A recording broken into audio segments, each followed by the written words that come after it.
சீர்திருத்தக்காரர்கள் மாநாடு, அந்த மாநாட்டில் தந்தை பெரியார் பேசுகிறார்.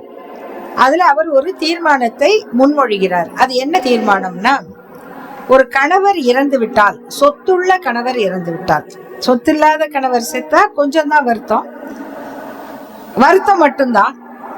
சொத்துள்ள கணவர் இறந்தா பல வருத்தம். அதுல சொத்துள்ள கணவர் இறந்து விட்டால் அந்த கணவருடைய சொத்துக்கள் மனைவியைத்தான் அடைய வேண்டும்னு சட்டம் எழுத வேண்டும். இதுதான் தந்தை பெரியார் வைத்த கோரிக்கை, ஆலோசனை, அறிவுரை. அப்ப கணவர் இறந்தால் மனைவிக்கு சொத்து இருக்குமா இருக்காதா? எல்லா சட்டத்திலையும் உண்டு, இந்து சட்டத்துல கிடையாது. இந்து சட்டம் என்கிற எந்த ஸ்மிருதியிலும் கணவருடைய சொத்துல மனைவிக்கு பங்கு கிடையாது.